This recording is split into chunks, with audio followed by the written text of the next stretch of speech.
if you've ever sat in a car, put the transmission in neutral, and just slammed your foot down on the gas pedal, you know the exact sound I'm talking about. Oh, absolutely. The engine is just screaming. Right. The RPMs are redlining, the entire chassis is shaking under you, Yeah. but, you know, you're still just parked in your driveway. You aren't going anywhere. Yeah, it's such a visceral image, and it's really a perfect analogy for what we're talking about today.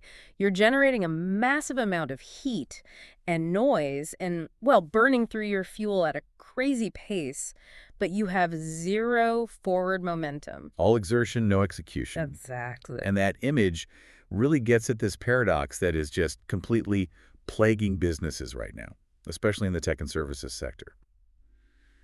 So for this deep dive, we're unpacking a text document we received titled Mark Yermsp's busy.txt. Which is a very telling title. It really is.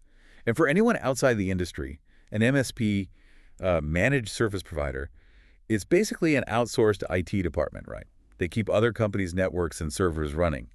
And the mission for this deep dive today is to unpack a really hard truth from this document. That most operational problems come from misdirected effort, not a lack of effort. Yes, we're going to discover the 3 operational habits that separate truly high-performing MSPs from those that are just, as the source puts it, firefighting at scale. And honestly, the best part. None of it requires buying new software. Exactly. No expensive new tools. Here's where it gets really interesting, though.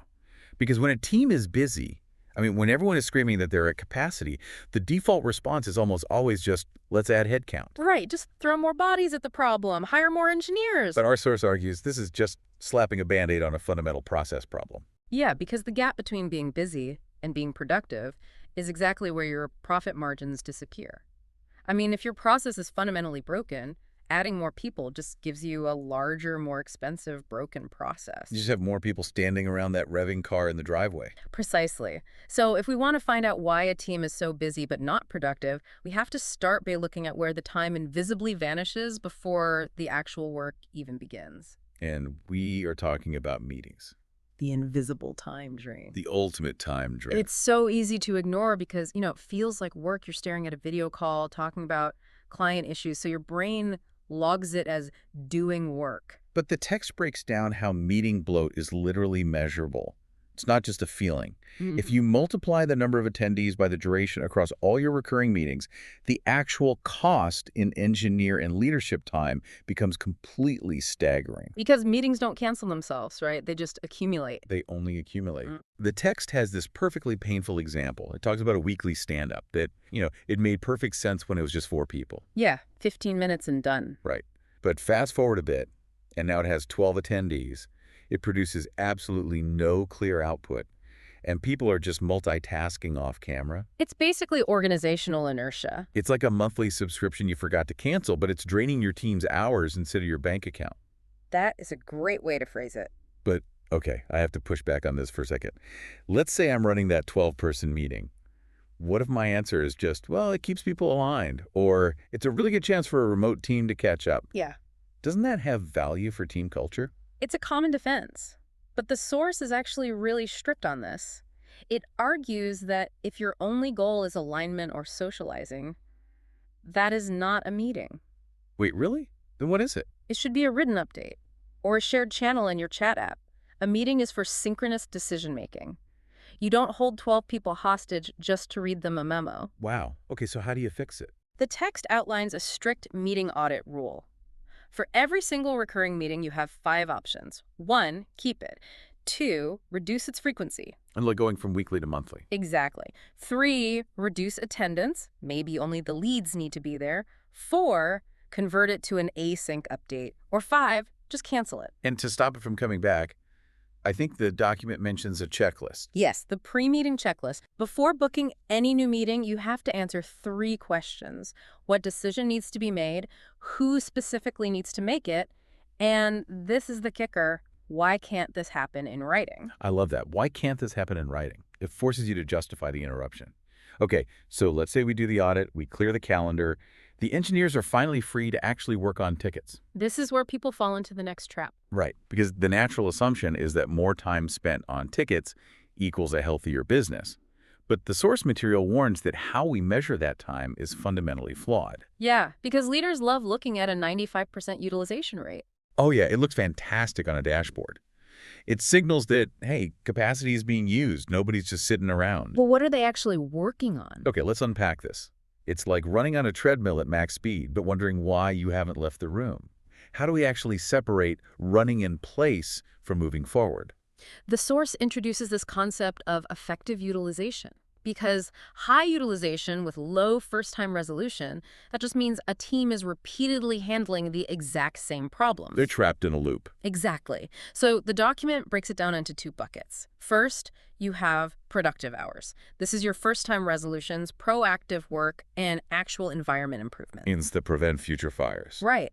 But then you have waste hours. This is rework, repeat tickets, or, and this is a great metric, things appearing in the queue 3 or more times without a permanent fix. Oh wow, 3 strikes and it's classified as waste. Yeah, and once you identify that waste in your PSA, your professional services automation software, the fixes are actually really clear. Like what? What's an example? Well, if the data shows repeat tickets, you clearly need better automation or better documentation.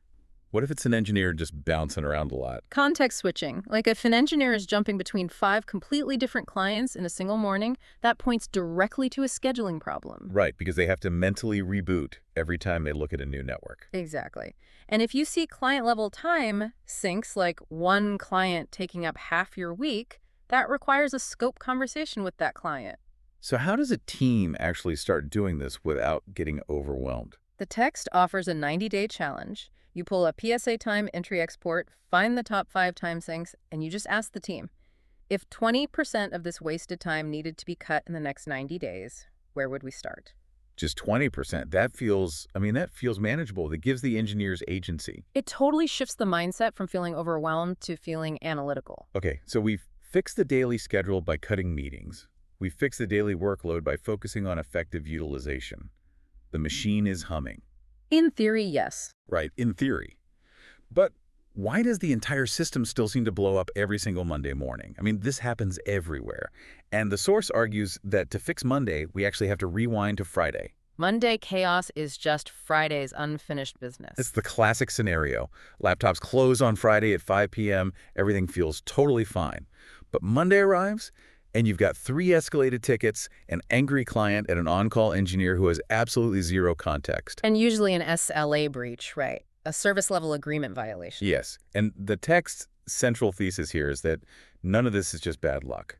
That SLA breach risk was completely visible at 4 p.m. on Friday. It was sitting right there in the queue. Okay, I get this in theory, but let's be real for a second. On Friday at 4 p.m., everyone's brain is just completely fried. The instinct is to shut the laptop and literally run away from the desk.